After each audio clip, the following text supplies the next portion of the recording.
Alors, bonsoir. Je suis donc, c'est ça, du Comité chômage de Montréal. Le Comité chômage de Montréal, comme le petit dépliant vous le montre, c'est une organisation qui existe depuis assez longtemps, je vous dirais depuis la fin des années 70. Ça doit faire à peu près 35 ans. Et on a commencé dans le sud-ouest, là on est plus rendu dans le centre-ville, on est au coin du parc et des Pins, au pied de la montagne. Le travail qu'on fait, c'est d'informer les gens quand ils cherchent une réponse à un problème de chômage. Des travailleurs qui perdent leur job, des travailleurs qui ont des problèmes avec le chômage, du monde qui se demande s'ils y ont droit ou comment ça marche, ou etc. Alors, ce que je comprends, parce qu'effectivement, il y a 2 semaines, on a donné une rencontre. Vous êtes des gens donc du milieu du cinéma ou de la télévision, contractuels. Pour la plupart, si je comprends bien, encore une fois, vous passez d'un contrat à l'autre.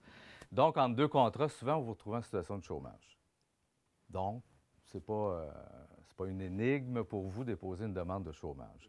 Vous comprenez que pour faire une demande de chômage peut être acceptée, il faut avoir un arrêt de travail sur au moins un contrat.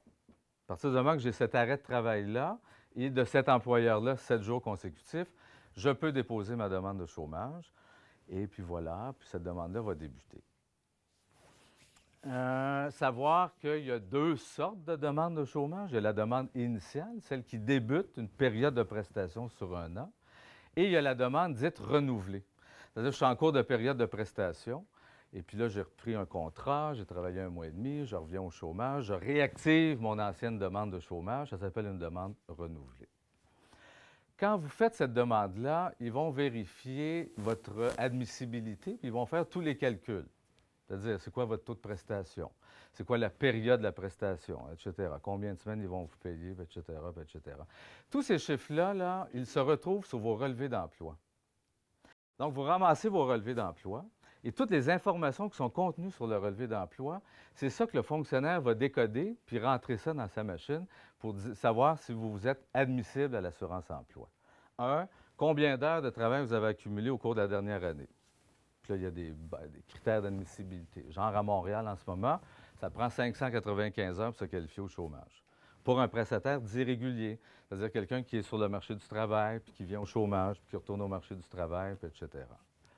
Alors, critères d'admissibilité, les heures. Fait que vous retrouvez sur la case 15A d'un relevé d'emploi, les heures, puis là, sur un an, combien d'heures, puis etc. La case 15B, qui est juste en dessous, c'est les montants, les salaires que vous avez gagnés. Alors là, ils vont faire la moyenne salariale des 6 derniers mois. Ils prennent le dernier jour de travail, ils reculent de 6 mois, ils font la moyenne, et puis là, ils établissent votre taux de prestation sur cette base-là. Le taux de prestation étant 55 de ma moyenne salariale. Toujours sur les montants bruts.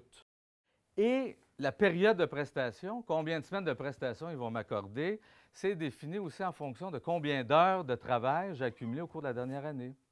Plus que j'ai ramassé d'heures de travail dans ma dernière année, plus que j'aurai de semaines de prestation, ou j'aurai droit à des semaines de prestation de plus. Et ils tiennent compte aussi du facteur taux de chômage dans la région où je dépose ma demande de chômage. Je dépose ma demande de chômage là où est ma résidence habituelle. Donc, il y a aussi deux, même, je dirais, trois sortes de prestations. Celle qu'on connaît le plus, c'est la prestation régulière. Hein, je fais une demande de chômage, je suis disponible au travail, je suis à la recherche active d'un emploi. Je demande donc des prestations régulières. Et au début, quand j'ai fait ma demande de chômage, on me dit, monsieur, madame, parce que tu as tant d'heures de travail, etc., tu as droit à, mettons, je dis n'importe quel chiffre, 32 semaines de prestations régulières. Ah, c'est pas un an de prestation, ça. C'est 32 semaines, par exemple, qu'on va nous dire. Mais j'ai un an, parce que j'ai ouvert une période de prestation sur un an, pour prendre ces 32 semaines-là. C'est comme si j'avais une petite banque avec des petits jetons, 32 jetons de semaines de prestations régulières. Mais j'ai droit aussi à une autre banque qui s'appelle les prestations maladie. C'est-à-dire, quand je fais ma demande de chômage, je suis malade, je suis dans l'incapacité de travailler. Ou en cours de période de prestation, je tombe malade. Alors, j'ai cette protection-là d'avoir 15 semaines, droit à un maximum de 15 semaines de prestations maladie. Petite banque. Qui s'additionne. Si je demande des prestations maladie, ça ne soustrait pas de la banque de prestations régulières. Ça s'additionne. Bon, bon.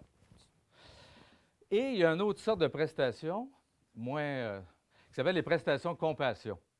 6 semaines pour prendre soin d'un proche parent, et ça arrive, gravement malade au point qu'il risque de décéder au cours des 6 prochains mois, c'est les termes de la loi. Ils sont un peu brutaux et obligent le médecin à écrire une affaire de même. Mais toujours est-il, on a donc droit aussi à une autre petite banque qui s'appelle Prestation Compassion, 6 semaines. Et tout ça peut être prêt à l'intérieur d'une année. À la fin de cette année-là, payé, pas payé, la demande est finie. Et puis là, si j'ai retravaillé entre-temps, je pourrais déposer une nouvelle demande de chômage. Pour aller vite sur ça, je vous dirais aussi, comment dire, les vacances. On prend des vacances. Alors, si ces vacances-là sont prises à l'extérieur du pays pendant que je suis en période de prestation, je n'ai pas droit de recevoir du chômage parce que la loi dit si je mets un pied à l'extérieur du Canada, je ne suis plus en état de chômage, je ne peux pas recevoir de prestations, sauf si je m'en vais faire une recherche active d'emploi. Intensive est le terme. Et si vous ramenez des preuves de cette recherche intensive d'emploi, ils vous accorderont 2 semaines de prestations. C'est sûr que si je vais à Varadero, il y a moins de chances qu'ils m'accordent les 2 semaines de prestations. Si je vais passer une entrevue d'emploi, que je ramène la preuve que j'ai passé une entrevue d'emploi dans un autre pays, j'ai droit à 1 semaine de prestations. Si j'ai de la famille dans un autre pays et que j'ai un proche parent qui est gravement malade ou qui est décédé, et je vais à ses funérailles, j'ai droit à 1 semaine de prestations. OK? Donc, sinon, pas droit au chômage si je m'en vais à l'extérieur du Canada. Le truc, c'est de les informer. C'est-à-dire, avant de partir, j'appelle, je pars, telle date, à l'extérieur, je reprends contact avec vous au retour, je pars pour 2 semaines, 3 semaines, etc., blabla. Et donc, eux, à partir de la date du départ, ils gèlent la demande de chômage. Pas grave. À votre retour, vous les appelez, puis le jour du retour, bien, en fait, à partir du lendemain de ce retour, ils débloquent. Donc, je suis parti 3 semaines, mettons à Paris, bien, ils ne payent pas. Sauf que je n'ai pas perdu ma petite banque de semaines de prestations et je reprends ma demande de chômage à mon retour là où je l'avais laissé avant de partir. Les études. On peut avoir des projets d'études tout en étant sur des prestations de chômage. Je veux me perfectionner. Je vais aller prendre un cours. Si le cours est autorisé par Emploi Québec, le chômage va suivre. Automatiquement, il n'y a pas de problème. OK? Par contre, si c'est un cours de ma propre initiative, ah, ben là, puis je veux recevoir mes prestations de chômage en même temps. Là, j'ai le fardeau de la preuve, ça me fonctionne comme ça, de démontrer que je n'ai pas d'obstacle, dans ce cas-ci des études, à la possibilité d'occuper un emploi à temps plein. En d'autres mots, je peux concilier un horaire d'études, en espérant que ce soit quelques heures par semaine et non pas 45 heures, et un horaire à plein temps de travail. Et si je peux leur faire cette démonstration, ça va, je suis payé à mon chômage.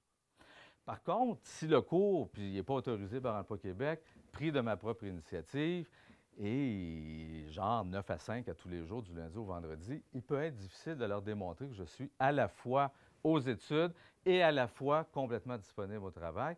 Mais donc, tout est une question de démonstration et de faire cette preuve que je peux faire les deux, concilier les deux.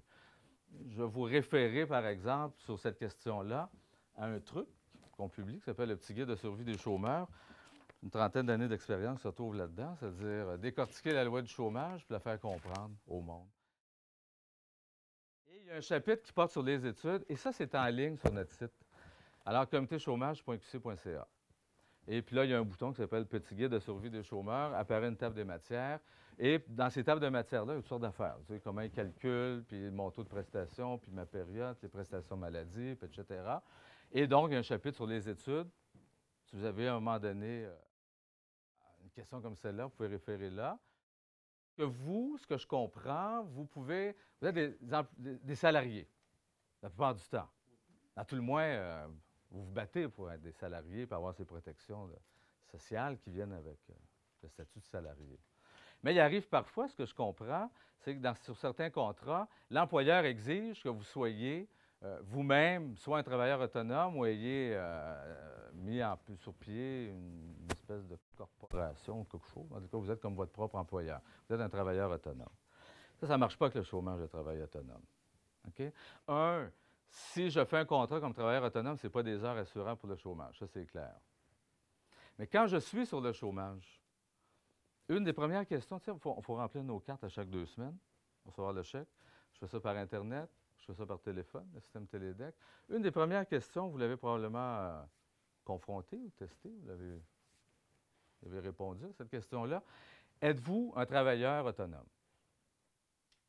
On vous pose cette question-là. Ce n'est pas innocent. Si vous répondez oui, il est fort possible qu'à ce moment-là, parce qu'on le voit régulièrement depuis quelque temps, il gèle la demande de chômage, la période de prestation, et il ouvre ce qu'il appelle une enquête. Alors là, ils vont faire passer par un questionnaire sur le travail autonome. Êtes-vous surtout un travailleur autonome ou vous êtes surtout un travailleur salarié?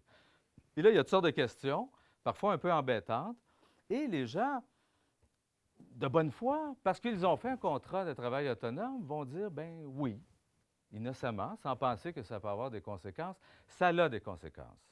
Il faut le savoir. Il ne faut pas nécessairement avoir peur. Il faut juste le savoir. Alors, si vous dites « je suis un travailleur autonome » ou une travailleuse autonome, je risque de me placer en situation pour, comment dire, ne plus être couvert par le régime d'assurance chômage ou qu'eux décident de ne plus me payer des prestations parce qu'au sens de la loi, je ne suis plus un employé ou un salarié qui cherche de l'emploi régulier, sinon je suis mon propre entrepreneur, mon propre employeur.